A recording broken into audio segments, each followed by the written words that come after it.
বলছে ওগো টিএমসি সরকার আমার দু চারটে ট্যাবলেট দেওয়ার দরকার, এত বাচ্চা কাচ্চা হলে খাওয়াবো কি করে? যেদিন হাঁস মুরগি মেয়েরা তুলতে ভুলে যায় ওই দিন তো শিয়ালের জামাই নাস্তা হয়, কথা ঠিক না ভুল? মনে হয় এরা যেখানেই যাক কাঁধে এরকম একটা জিনিস থাকার নাম ভ্যানিটি ব্যাগ। আচ্ছা ও বাপের বাড়ি যাচ্ছে, ফল কিনে দিচ্ছে আমি, পয়সাটা আমি দিচ্ছি। ওর ভাইপো ভাইজির জন্য খাবার কিনে দিচ্ছে আমি, ও একটা শাড়ি কিনবে কিনে দিচ্ছে আমি, হাত খরচা লাগবে 3 দিন থাকবে সে দিচ্ছে আমি। তাই ব্যাগটা কি করার জন্য? কি ধ্যানাচি মারার জন্য?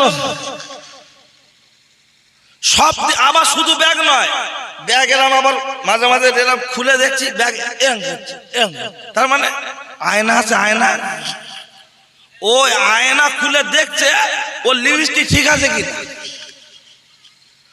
বউ আমার লিপস্টিক পরবি তুই, দেখবো আমি।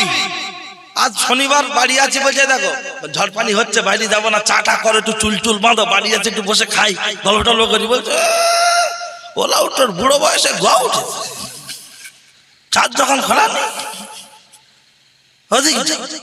অথচ যখন কোথাও যাওয়ার দরকার হচ্ছে এত সাজা সাজছে যেন মনে হয় ও এখন ড্যান্স বাংলায় ডান্স দিদি নাম্বার 1-এ ড্যান্স করতে যাবে, সেখানে মনে হয় যেন পুরো ফাটিয়ে ফেলবে।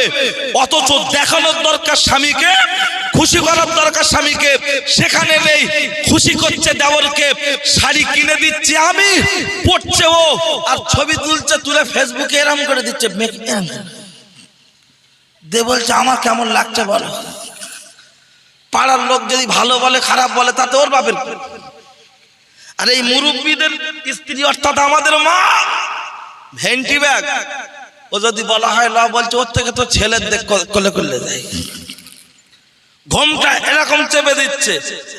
যদি এখনো পর্যন্ত ওনাদের স্বামী আমাদের আব্বারা যদি বলে পানি দাও, বুড়ি কাঁপতে কাঁপতে বললো তুমি রাস করছো কেন, এই দেখো হেলা পানি খাও। জামা দাও, সঙ্গে সঙ্গে যদি বলে গোসল করবো, লুঙ্গি গেঞ্জি সব গুছিয়ে দিয়ে বলবে দেখো একটু তেল মাখো, মাথায় একটু তেল দাও, সর্দি কাশি হচ্ছে একটু তেল দাও, কি আজ 1 সপ্তাহ তেল মেখে আছো একটু সাবান দাও। আর আমরা গা দেবো বলে যেই বলছি লুঙ্গি কোথায়, বলছে কোথায় আছে দেখো, সাবান কোথায়, বলছে কবে কিনেছিলে তোমার মনে আছে, আলমারি চেক করো, আল্লাহর কিনে ডাব সাবান পাবে, ডাব। তার মানে ডাব সাবান মাখবে ও, আর আমার বেলা কসবাই লাইভ ওই আলমারি ডাব সাবান আছে, ও আমার মাখার নসিব নেই, ও মাখবে বউ। আর আমার বেলা বলছে সাবান কবে কিনেছিল, মানে ডাব লাইভ বয় অন্য এই বাড়ি, তাই বলছে। আর আমাদের মুরব্বীদের স্ত্রী আমাদের মা এখনো পর্যন্ত মাথা নত করে কথা বলে। শুধু তাই নয়, এই রোদে হাঁটলে যে একটা ছায়া পড়ে, ছায়া, এই পুরুষ জাতির ছায়াটা পর্যন্ত মুরব্বীরা মারাতে চান না, কথা ঠিক কিনা? এই যে টিপ কপালে দেয় মুরব্বীরা রেগে যায়, কেন রেগে যায়? জীবনের প্রথম টিপ পড়েছিল কে? দেব কোয়েল পায়েল পিথিজিনটা। আমাদের ঝুমার মার পছন্দ কোনটা? টিপ তো বেশ্যাদের সিমটম, পতিতাদের সিমটম, যারা দেহ ব্যবসা করে, যারা দেহ বিক্রি করে তাদের সিমটম। আর আমাদের বাবলুর বউ পড়েছে, ও আবার যে ভুটিয়ারি রেলগেটে দেখে বন্ধু বলছে এ মন্টু আমার বর কেমন লাগছে দেখ। মন্টু দেখে বলছে কি পরিয়েছো, শাড়ি না মুশারি, সব তো দেখা যাচ্ছে। বলছে এই পাগলা, শুধু আমি একা দেখবো, পাড়ার লোকের হক নেই কেন? কি কুরবানির গরু না হাকিকাত ছাগল? পাড়ার লোকের হক আদায় করতে হচ্ছে, ও কি কুরবানির গরু না হাকিকাত ছাগল? আর এদিকে বলছে বর্তমান যুগ জামানা খারাপ, মেয়েদের আর ফ্রিতে বিয়ে হয় না। কে বললো যুগ খারাপ? মাখালতলা সিনিয়র মাদ্রাসা, বনমালীপুর সিনিয়র মাদ্রাসা, আপনার ঘুটিয়ে এদিকে দুটো সিনিয়র মাদ্রাসা, একটা রেল লাইনের কাছাকাছি স্টেশনের দিকে, আর একটা বনমালীপুর, দু জায়গায় আপনার সিনিয়র মাদ্রাসা আছে। হাদিস পড়ানো হয়, পরিষ্কার হাদিস শরীফের মধ্যে এসেছে যুগ জামানার কোনো পরিবর্তন হয় নি। তাহলে আমরা কথাই কথাই বলছি যুগ খারাপ। কে বললো যুগ খারাপ?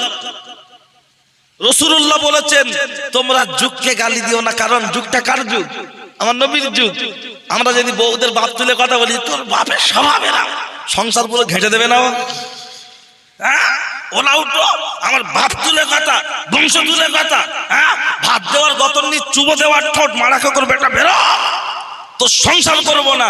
তাহলে একটা স্ত্রীর যদি বংশ তুললে এই হয়, আর আমার নবী বলছেন তোমরা যুগ জামানাকে গালি দিও না, যুগটা আমার যুগ, পৃথিবীর মধ্যে শ্রেষ্ঠ যুগ হলো আমার নবীর যুগ। কথা ঠিক কি না? আর সেটাই কথায় কথায় আমরা বলছি যুগ খারাপ, কিন্তু যুগ খারাপ কি মানুষ খারাপ? আমি এক্সাম্পল দেবো, তার আগে কি আপনাদের অসুবিধা লাগছে নাকি? কারণ আসলে আমি তো রঙের মিস্ত্রি, রং করতে গেলে একটু জং না ছাড়িয়ে কোথায় রং করব? হ্যাঁ, একটু ভালো করে জংটা একটু সিরিজ কাগজ মেরে ঘষে দিলে তারপরে রংটা দিলে লাস্টিং হবে, বুঝলেন? ওই জন্য একটু ঘষার চেষ্টা করছি। তবে রোজার মাসে না রাখতে সময় আমাদের খুব একটা অসুবিধা না হলেও আপনাদের অসুবিধা হবে। কারণ কি বলেন তো, ভালো কথা রোজার সময় ঘন ঘন ঝগড়া হয় না? লোক বলে তুমি এতে খাবে থাকো, তুমি এতে খাবে থাকো। বলছে কেন? বলছো বুড়োর গাও ওঠে। বলছে কিচ্ছু না করো, মসজিদে থাক। হ্যাঁ, তাই রোজার মাসে ভালো কথা বললেও রাগ হয়, ঘুমের সময় রাগ হয়। হ্যাঁ, ওই জন্য। আর এখন আমার তুলে দিতে আমি এই যে বলছি, দু একজন লোক বলছে সুযোগ কিলোর মাথায় ইট মারবো না, এইসব কথা। আসলে তা নয়। ডাক্তার দেখানোর জন্য ঘুঁটি আড়িয়ে নেয়, যাচ্ছে কোথায়? পিজি। যাওয়াটা খুব ইজি। কেন?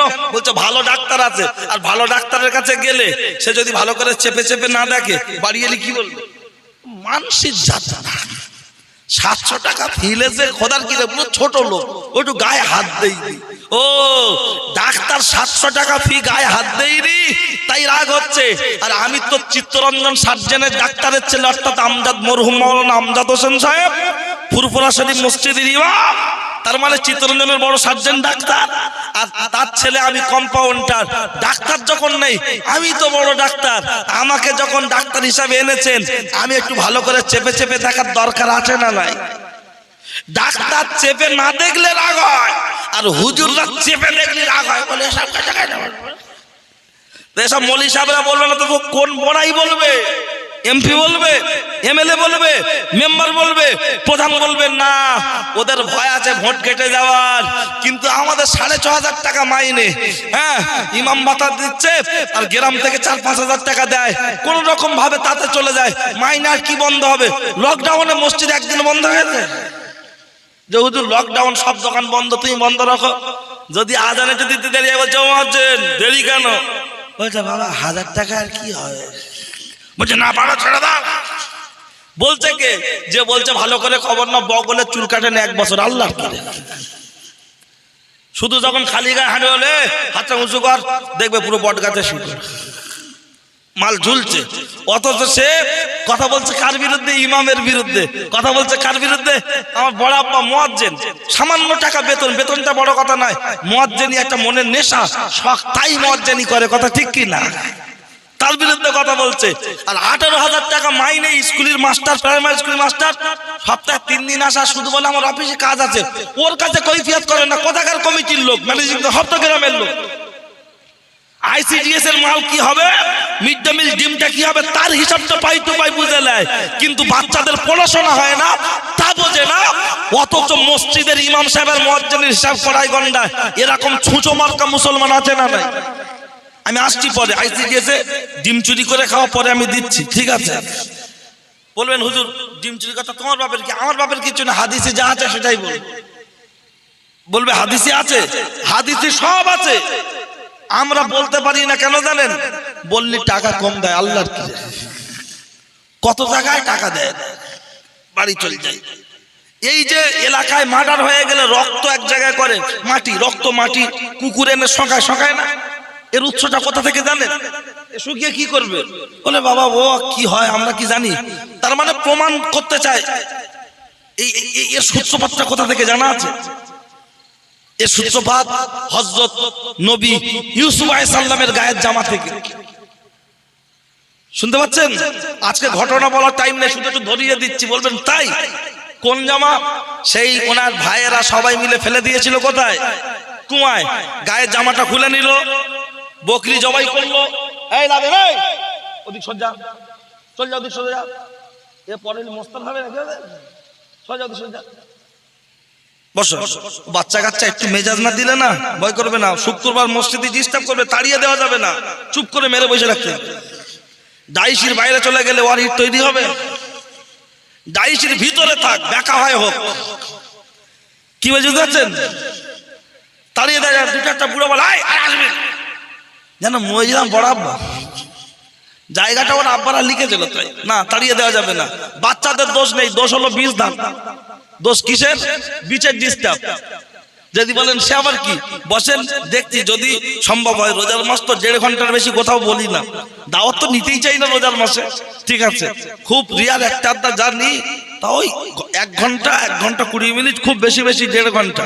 কারণ ওয়াজ করতে গেলে যদি রোজার ঘন্টা রোজার গন্ডগোল হয় তাহলে ও বক্তব্য করে লাভ আছে? আমি পারি না, অন্যান্য অনেকে সব পরে 2.5 ঘন্টা 3 ঘন্টা বলে, কিন্তু আমি পারি না। তবে আপনারা খুব বসে শুনছেন আর বলতেও ভালো লাগছে। আপনারাও আছেন বসে, আমিও ধরেছি কষে, যা আছে কপালে হয়ে যাবে সকালে, ছেঁড়া কাটা বগলে সবাই এক তাকবীর দান তো না আর এই তাকবীর। তখন লোক কম ছিল, আওয়াজ বেশি হয়েছে, এখন লোক বেড়েছে আওয়াজ কম, মানে ফলন বেশি হয়েছে, মালের দাম কমে গেছে নাকি?